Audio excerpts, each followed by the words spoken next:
So, good evening, one and all. My name is Dr. Tushar Dandekar. I welcome you all behalf of Materials, fourth edition of International Conference on Material Science and Engineering. And for today's presentation, my topic is effect of microstructure and texture on the evolution of mechanical properties in cold roll and annealed UNS S32101 lean duplex stainless steel. So let's break the ice with the content of the today's presentation. For today's presentation, I will be talking upon motivation for the present work, investigated material, methodology adopted, result and discussions, followed by conclusion. So what is the motivation for present study? As we know, texture development in low stacking fault energy and high stacking fault energy single phase material is widely studied. Though there are few investigations on recrystallization behavior of duplex stainless steel, but still there are many questions which are yet to be answered. For example, impact of softer phase on harder phase, like impact of austenite on ferrite is yet to be completely understood. The formation of recrystallization texture and its effect on formability is yet to be discovered. Understanding the recrystallization behavior of lean duplex stainless steel not only enhance their uses, but also leads to increase their application in the form of sheet.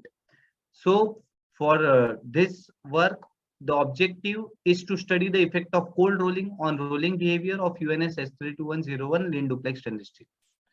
So let's have a look on the investigated material, that is UNS S32101 lean duplex stainless steel. Here you can see various optical micrograph, SEM micrograph, EBSD, IPF map, as well as phase map. Okay, so here we can see the material consists of alternate bands of austenite and ferrite in solution annealed condition. The chemical composition also listed here. Here we can see there is majorly chromium, nickel and manganese with minor amount of molybdenum, copper, silicon, phosphor followed by sulfur. Okay, so processing route which we have adopted is that initially we have taken hot rolled sheet of 8 mm, which was cold rolled up to 1.6 mm, that is 80% cold reduction, followed by heating it to the temperature of 1050 degrees Celsius, holding for 2 hours, followed by water quenching with different time intervals from 30 seconds to 2 hours.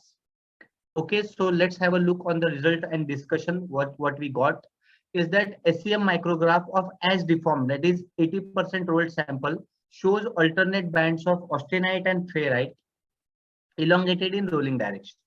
Okay, there are after 80% reduction, there are formation of lenticular bulges as well as shear bands. Lenticular bulges are the qualitative indicator of formation of strain induced martensite.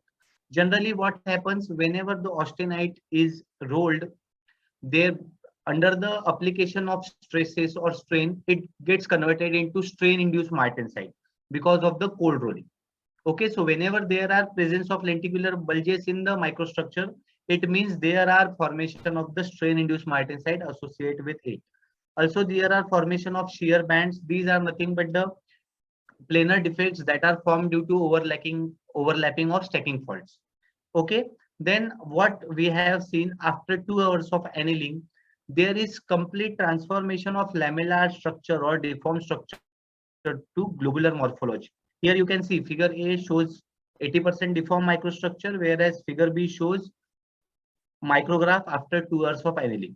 That means annealing leads to reversing the effect of cold rolling. That means what we told initially, when we have the as ratio material, when we roll up to 80%, there is austenite transformed to strain induced martensite. Whereas after annealing, that strain induced martensite again converted or reverted back to austenite. So here we can see in figure, here are lenticular bulges which are completely overtaken by means of this globular morphology.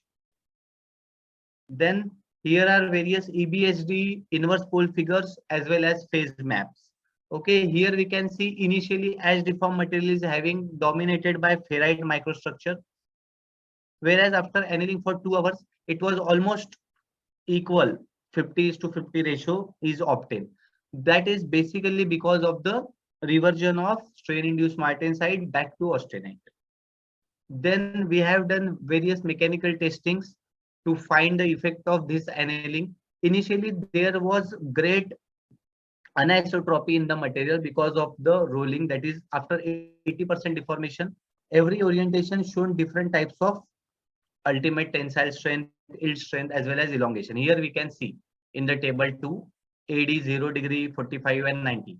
But after annealing for 5 minutes, 10 minutes and 35 minutes, it can be seen anisotropy can be greatly removed by means of annealing for different type intervals. Okay, as compared to as deformed specimen, annealed specimen shows a decrease in UTS as well as yield strength, whereas increase or improvement in the percentage elongation. That is one of the indicator of ductility.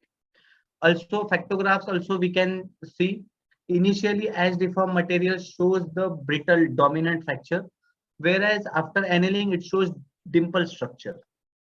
What happens whenever the crack elongates because of the brittle nature, it goes quickly and leads to deformation. Whereas this dimple structure, crack nucleation, growth and coalescence takes place, which leads to means of this ductile fracture. We have also carried out the formability testing, which was found that there are two types of anisotropy, that is planar anisotropy and normal anisotropy. Planar anisotropy equal to 1 and planar anisotropy equal to 0, that is delta R, and normal anisotropy, that is R bar, equal to 1, means improvement in the formability. So it was found that in for 10 minutes sample, 10 minutes of annealing shows best formability results.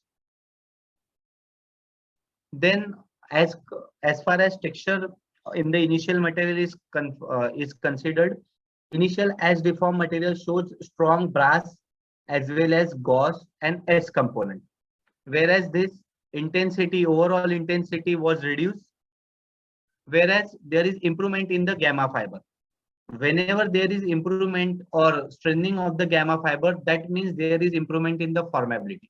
So as we stated by the experimental result, texture result also proven the same, that after annealing for 30 minutes or 10 minutes, there were improvement of formability because of the alpha fiber gets replaced by the means of gamma fiber. Okay, so improvement in gamma fiber means improvement in formability. Then we have also done the bulk hardness, stored energy analysis. It was found that increase in the annealing time leads to decrease in the bulk hardness, also decrease in the stored energy.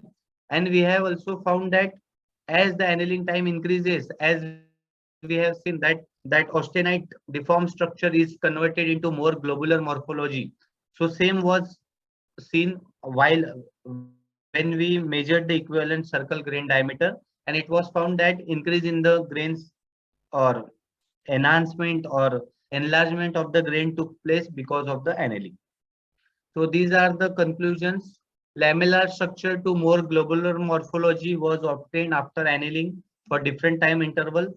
Formation of strain-induced martensite after 80% rolling, which was again converted or reverted back to austenite after annealing for different time intervals.